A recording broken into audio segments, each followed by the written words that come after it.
皆さんこんにちは。今回はオバフェンの塗装をやっていきます。2通りのパターンで、1つは缶スプレーを吹くやり方と、もう1つはスプレーガンで吹くやり方をやっていきます。塗装の中でも一番簡単な艶消しのチッピング塗装で仕上げます。それではやっていきましょう。塗装する前にパーツクリーナーで洗浄しておきます。最初に吹き飛ばないように固定しておきます。ホコリがついているかもしれないのでエアーで吹き飛ばしておきます。撮影しているのが1月なんですけど、気温は5度、湿度は 48% です。塗装の条件は気温5度以上、湿度は 85% 以下。気温が低い時や雨の日は避けた方がいいです。塗装するならば、カラッと晴れた天気がいい時にした方がいいでしょうね。まず最初に下地となるプラサフを吹いていきます。噴射力を高めるために熱湯につけて温めておきます。温めは自販機のホットの缶の温度ぐらいになるまで温めます。新品のスプレー缶は逆さにして軽く一吹きしておきます。下塗りのプラサフを吹きつけていきます。初めから全部吹きつけるのではなく、捨て吹きをします。捨て吹きというのは、軽く塗料が乗るか乗らないかぐらいの吹き付け量です。下地と本塗りの塗料の食いつきが良くなります。少し乾くのを待って吹き付けていきます。プラサフは少し色がつくぐらいでいいと思います。吹き付け方は脇を締めて、なるべく上半身は固定するようにして、下半身だけを使って吹き付け箇所を移動しています。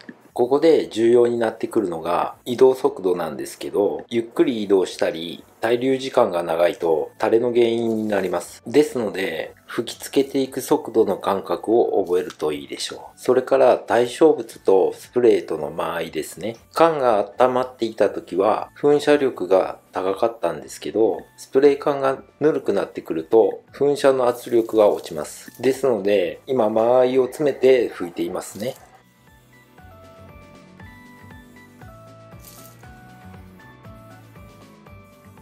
一度全体を吹いたらすぐ2回目を吹き始めるのではなく、少し乾燥を待った方がいいです。表面が少し乾燥してきたかなというぐらい数分間待って2度目を吹き始めます。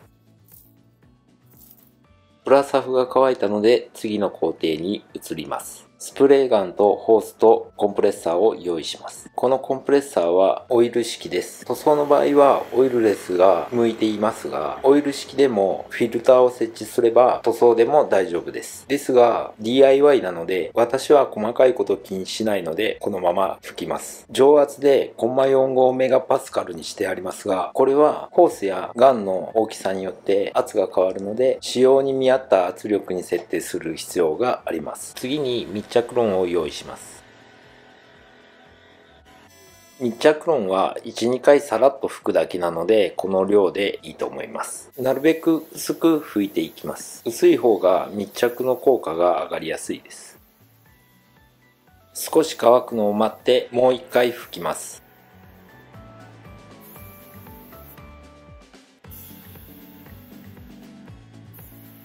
密着ロンは乾くのが早いので、次に上塗りの塗料を用意します。シンナーと容器と塗料ですね。今回上塗りも仕上げもこの一缶だけでやっていきます。シンナーを小さい容器に適当に移し替えていますが、使う分量は10から 20cc ぐらいです。スプレーガンの容量が 400cc なので、200cc だけ容器に移し替えます。メーカーが推奨している希釈は5から 10% です。ですので、薄めるのはアバウトでいいと思います。シリコン系の塗料ですので、ウレタンと違ってサラサラ感がないです。ベタつくような感じの塗料ですね。最初は試し吹きをします。調節もしないでいきなり対象物を吹いてしまうと失敗しますからね。スプレーガンの調節の仕方をざっくり説明しますと、パターン調節つまみは締めると円形になり、緩めると縦長の楕円形になります。その下の突出量調節つまみはトリガーの引き幅を変えて塗料の噴射量を調節します。つまみを緩めるとトリガーの引き幅が広くなり、塗料が出る量も多くなります。次に一番下ののエア量調節つまみは、エア圧を微妙に調整したい時に使用します。基本コンプレッサー側で圧を操作するので、私はあまり使っておりません。中塗り上塗りの調節では霧吹き調整にします。パターンは楕円形に合わせ、突出量は少なくもなく多くもない中間くらいに合わせています。これは塗料の粘度にもよりますが、シリコン系はドロッとしているので、塗料が対象物に付着した時に広がりにくいです。ウレタン系はサラッとしていて広がりやすく馴染みやすいのですが、このシリコン系の塗料は調節が重要です。調節が終えたら、イメージしながら練習をしておきます。中塗りに入っていきますが、ここでも捨て拭きをしておきます。外形周りの拭きにくいところを先に拭きます。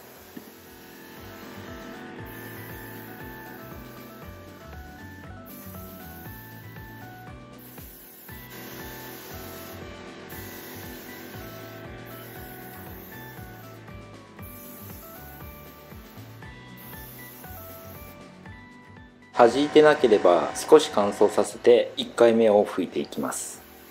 注意する点は、拭いてる途中に止めずに対象物から外れても拭き切ることです。そしてスプレーガンを移動させる速度ですね。ゆっくり遅く拭くと塗料が乗りすぎてタレを作る原因になります。これは何度も練習してみて覚えていくしかないでしょうね。1回目を塗り終えたら少し乾かす間を与えてもう一度塗っていきます。塗装の強度の出し方は塗膜を薄く何層にも重ね塗りすることによって強度が増します。一度に分厚く塗ってしまうと剥がれが起こりやすいです。なるべく薄く重ね塗りすることを心がけましょう。3回拭いて上塗りは完了です。この段階ではただの艶なしブラックです。車庫で拭いていたので少し異物が混入していましたが、チッピングで仕上げをするので小さいことは気にしません。次にチッピング仕上げをするのに塗料を入れ替えます。シンナーで薄めずに原液のままカップに投入します。この塗料は粒子が粗いのでチッピングに向いています。ようやくこの塗料の良さが発揮できる時が来ましたね。チッピング仕上げでは塗料をブツブツに吹き飛ばすような調節をします。玉吹き調整といって塗料の突出量を抑えた調節をします。この調節はちょっと難しいですね。ざっくり言うと塗料が連続して吹き出されるのではなく、塗料の塊がたまに吹き出されるような感じですね。つまみの調節に限ってはここで合わせてくださいとは言えないので、手探りで調節していくしかないです。玉の大きさにも好みがありますし、スプレーガンによっても玉の大小が違います。まずは試し吹きで自分好みのブツブツになるように調整してみてください。それでは本番行ってみましょう。最初は間合いを開けて小さな玉を作っていきます。少し拭いてみて一度手を止めて確認してみるといいでしょう。それからトリガーの引き金部分ですね。1段階目はエアーだけが噴出され、2段階目は塗料が噴出されます。引き具合でも調節します。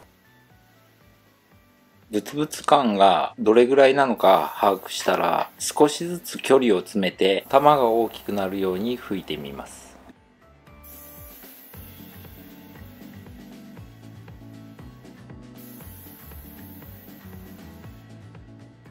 まだ玉が小さかったので、さらに距離を詰めて吹いてみます。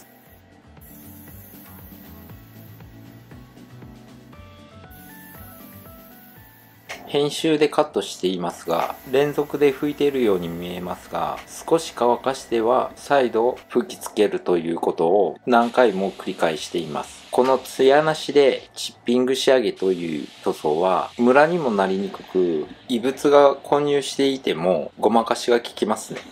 艶を出さなくていいので、多少雑に拭いていてもブツブツ感で仕上がりがよく見えます。この工法は初心者の人とかあまり経験がない方には艶消しのチッピングはおすすめです。最近 SUV や黒缶などに流行っていますね。建築業界では昔からある工法なので、いつどこで流行るかというのはわからないものですね。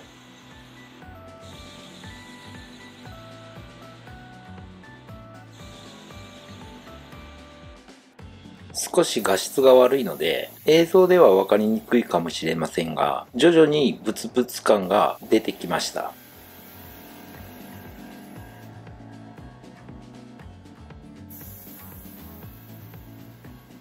まだブツブツが小さいので、さらに距離を縮めて、玉が大きくなるように拭いていきます。まあ塗装というものは奥が深いですね。私も未だに失敗することはあります。いくつになっても己の腕やスキルを磨いていくしかないでしょうね。